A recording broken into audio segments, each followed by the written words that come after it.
Hello friends, मी कांचन आरंभ career अकॅडमीच्या YouTube चॅनलवर तुमचे स्वागत करते. बघा, आपण आतापर्यंत नदी प्रणालीमध्ये गोदावरी नदी ती कंप्लीट बघितली, त्यानंतर भीमा नदीसुद्धा बघितली. आता आपल्याला महाराष्ट्रातली तिसरी महत्त्वाची नदी म्हणजे कृष्णा नदी, ही नदी बघायची आहे. तर बघा, कृष्णा ही जी नदी आहे ही कुठल्या कुठल्या जिल्ह्यांतून वाहते, तर ती सातारा, सांगली आणि कोल्हापूर या महाराष्ट्रामधल्या 3 जिल्ह्यांमधून वाहते. पुढे कर्नाटकमध्ये वाहत जाते, कर्नाटकमधून तेलंगणामध्ये जाते, तेलंगणामधून आंध्र प्रदेश व आंध्र प्रदेशातून ती मछलीपट्टणम या ठिकाणी बंगालच्या उपसागराला जाऊन मिळते. पण बघा, कृष्णा नदी जी आहे ही पठारावरून वाहणारी नदी आहे. तिचा उगम कुठे होतो, तर पश्चिम घाटात उगम होतो. म्हणजे ती पश्चिम घाटातून पठारावरून पश्चिम घाटातून वाहत जात पूर्व घाटापर्यंत वाहत जाते व नंतर बंगालच्या उपसागराला जाऊन मिळते. ठीक आहे. तर बघा, कृष्णा ही जी नदी आहे, तर कृष्णा कुठली पण नदी बघताना आपण तिचा या पॉईंट्सनुसार अभ्यास करतो. उगम बघतो, त्यानंतर लांबी, प्रवाहित राज्य, प्रवाहित जिल्हे, क्षेत्रफळ, मृदा, कुठली पिके घेतली जातात, खनिज संपत्ती कुठली आढळते, त्यानंतर काय बघतो आपण, वीज केंद्र कुठले आहेत, कुठले धरणं त्या नदीवर आहेत, त्यानंतर त्या नदीच्या उपनद्या कुठल्या आहेत, हे सगळं आपल्याला पॉईंट वाईज अभ्यासायचं आहे. तर बघा, आपण 1 बाय 1 बघू. बघा, ही जी कृष्णा नदी आहे हिचा उगम कुठे होतो, तर कृष्णा नदीचा उगम महाबळेश्वर या ठिकाणी होतो. बघा, कृष्णा नदीसोबतच आणखी 4 नद्या म्हणजे 5 नद्यांचा उगम महाबळेश्वर या ठिकाणी होतो. कुठल्या 5 नद्या, तर कृष्णा, वेण्णा, कोयना, सावित्री आणि गायत्री या 5 नद्यांचा उगम कुठे होतो, तर महाबळेश्वर या ठिकाणी होतो. तर बघा, महाबळेश्वर या ठिकाणी एक पंचगंगा मंदिर आहे. त्या मंदिरात गोमुखातून कृष्णा नदीचा उगम होतो. ठीक आहे. महाबळेश्वर हे ठिकाण कुठे आहे, तर महाबळेश्वर हे ठिकाण सह्याद्री पर्वतरांगेमध्ये आहे आणि सातारा या जिल्ह्यामध्ये आहे. ठीक आहे. सातारा जिल्ह्यामध्ये सह्याद्री पर्वतरांगेमध्ये महाबळेश्वर या ठिकाणी कृष्णा नदीचा उगम होतो. बघा, महाबळेश्वर हे जे ठिकाण आहे हे महाराष्ट्रातले एक थंड हवेचे ठिकाण आहे. त्या ठिकाणी ते कशासाठी फेमस आहे, तर स्ट्रॉबेरीच्या उत्पादनासाठी महाबळेश्वर हे ठिकाण फेमस आहे. बघा, महाबळेश्वर ठिकाणाबद्दल आपण थोडीशी माहिती बघूया. महाबळेश्वर हे जे शिखर आहे ते महाराष्ट्रातले 3ऱ्या नंबरचे शिखर आहे. बघा, सर्वात उंच शिखर कुठले, तर कळसुबाई. कळसुबाईच्या नंतर 2ऱ्या नंबरचे उंच शिखर कुठले, तर साल्हेर. आणि 3ऱ्या क्रमांकाचे उंच शिखर कुठले, तर महाबळेश्वर. ठीक आहे. म्हणजे महाबळेश्वर आपल्याला खूप सारे वेनी खूप महत्त्वपूर्ण ठिकाण आहे. आणखी काय काय आहे महाबळेश्वरला, तर बघा, महाबळेश्वरला स्ट्रॉबेरी संशोधन केंद्र आहे. त्यानंतर महाबळेश्वरला ढग संशोधन केंद्र सुद्धा आहे. तर बघा, ढग संशोधन केंद्र का असेल महाबळेश्वरला, काय काय, ढग संशोधन केंद्र, ढग संशोधन, आणखी काय, स्ट्रॉबेरी संशोधन, आणखी काय, एक गहू गहू किंवा गेरवा संशोधन केंद्र सुद्धा कुठे आहे, तर महाबळेश्वरला आहे. आणखी काय आहे महाबळेश्वरला, आणखी महाबळेश्वरला आहे मधुमक्षिका मधुमक्षिका संशोधन केंद्र किंवा मध संशोधन केंद्र सुद्धा कुठे आहे, तर सातारा जिल्ह्यामध्येच महाबळेश्वर या ठिकाणी आहे. एवढे सगळे पॉईंट तुम्ही लक्षात ठेवा. तर बघा, महाबळेश्वरला पंचगंगा नावाचं एक मंदिर आहे. त्या मंदिरातल्या गोमुखातून कृष्णा या नदीचा उगम होतो. तर बघा, कृष्णा नदीची लांबी किती, तर भारतातली लांबी म्हणजे भारतातल्या एकूण 4 राज्यांमधून कृष्णा नदी वाहते. तर त्या 4 राज्यांमधली एकूण लांबी किती, तर 1400 किलोमीटर किंवा कुठे 1401 किलोमीटर सुद्धा आहे. ठीक आहे. महाराष्ट्रातली लांबी किती, तर महाराष्ट्रातली लांबी आहे 282 किलोमीटर. बघा, कृष्णा नदीची उपनदी असलेली भीमा नदी तिची लांबी महाराष्ट्रात जास्त आहे. ठीक आहे. ते आपण मागच्या लेक्चरमध्ये अभ्यासलेलंच आहे, त्यामुळेच आपण भीमा नदीचा वेगळा अभ्यास केलेला आहे. बघा, पुढे बघा, प्रवाहित राज्य कुठले, तर प्रवाहित राज्य आहे महाराष्ट्र, कर्नाटक, तेलंगणा आणि आंध्र प्रदेश.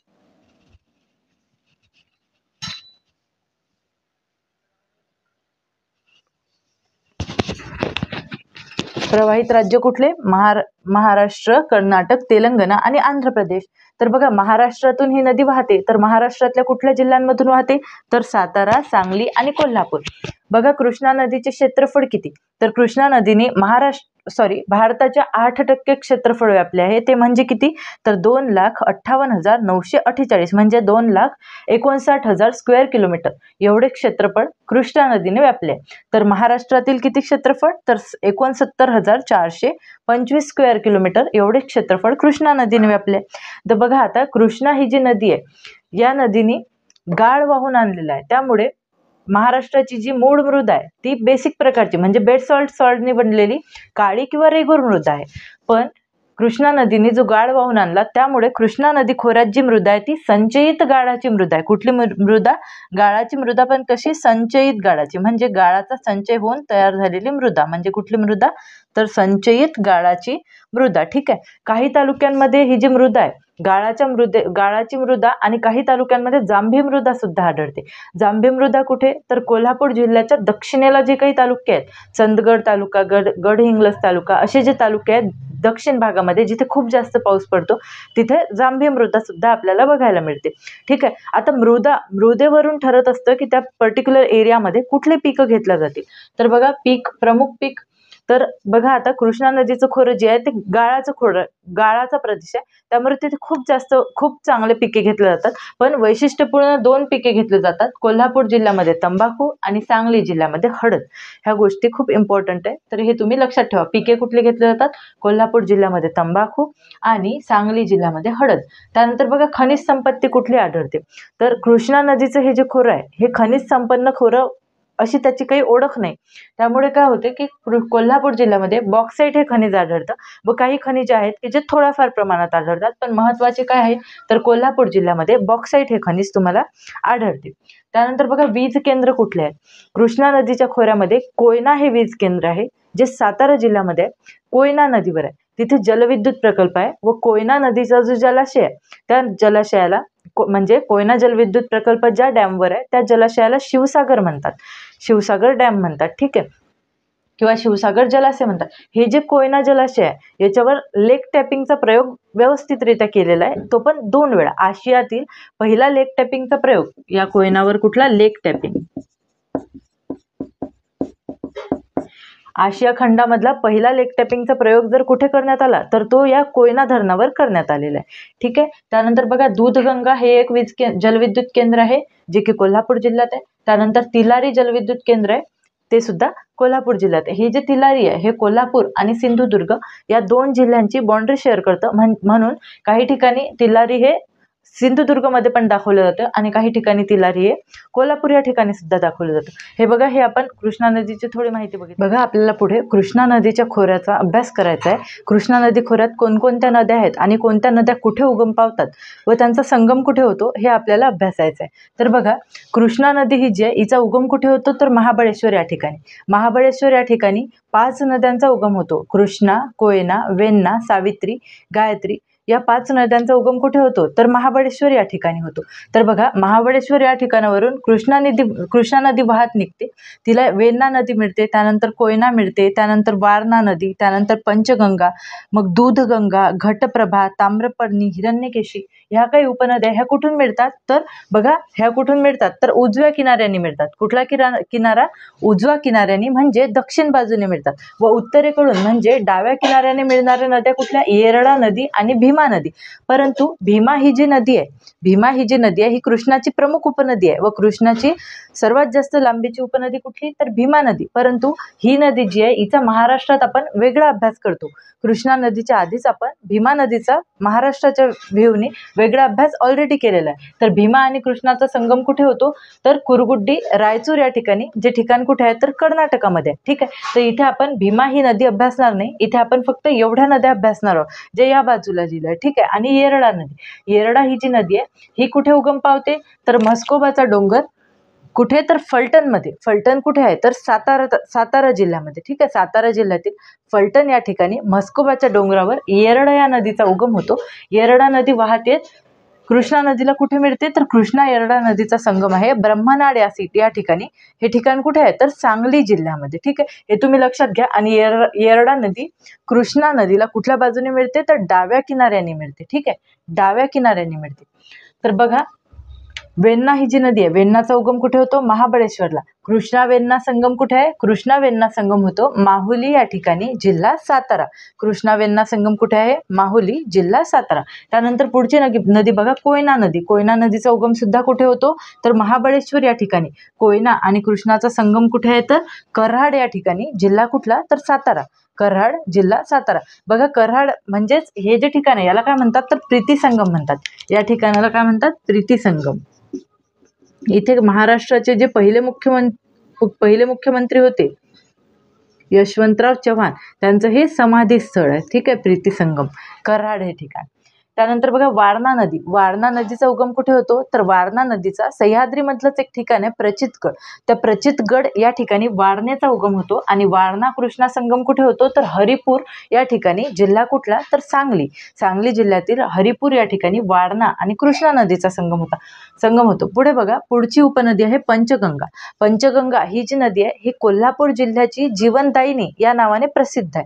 म्हणजे पंचगंगा ही जी नदी आहे ही कोल्हापूर जिल्ह्यातून वाहते, ठीक आहे. पंचगंगा म्हणजे पाच नद्यांचा समूह किंवा 5 नद्यांचा एकत्रित प्रवाह पंचगंगा नावाने ओळखला जातो. तर कुठल्या, कसारी, कुंभी, भोगावती, तुळशी आणि एक नदी आहे की जी गुप्त असते, तिचं नाव काय, सरस्वती. गुप्त सरस्वती म्हणजे ती दिसत नाही, पण मान्यता अशी आहे की सरस्वती नदी इथे यांना येऊन मिळते. भोगावती नदीला कासारी, कुंभी आणि तुळशी नदी भोगावती नदीला येऊन मिळतात आणि भोगावती नदी पुढे या 5 नद्यांचा एकत्रित प्रवाह जो आहे तो प्रयाग या ठिकाणी या 5 नद्यांचा संगम होतो व पुढे ही नदी पंचगंगा या नावाने ओळखली जाते. म्हणजे पंचगंगा नदीचा उगम कुठे, तर प्रयाग या ठिकाणी, ठीक आहे. पंचगंगा नदीचा उगम कुठे होतो, तर प्रयाग या ठिकाणी. पंचगंगा पुढे कृष्णा नदीला मिळते कुठे, तर नृसिंहवाडी हे ठिकाण कुठे आहे, तर कोल्हापूर जिल्ह्यामध्ये आहे. कोल्हापूर जिल्ह्यातील नृसिंहवाडी या ठिकाणी कृष्णा आणि पंचगंगा नदीचा संगम होतो.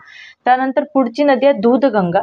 दूधगंगा नदीची उपनदी आहे एक वेदगंगा. त्यानंतर पुढे घटप्रभा, ताम्रपर्णी, हिरण्यकेशी या सुद्धा कृष्णा नदीच्या काही उपनद्या आहेत. बघा, दूधगंगा ही जी नदी आहे, दूधगंगा आणि कृष्णा नदीचा संगम कुठे होतो, तर दूधगंगा आणि कृष्णा नदीचा संगम कुठेतरी कर्नाटकामध्ये होतो. आणि घटप्रभा आणि कृष्णा नदीचा संगम कुठे होतो, तर बागलकोट या ठिकाणी कर्नाटकमध्ये, ठीक आहे. कुठे, बागलकोट या ठिकाणी कर्नाटकमध्ये.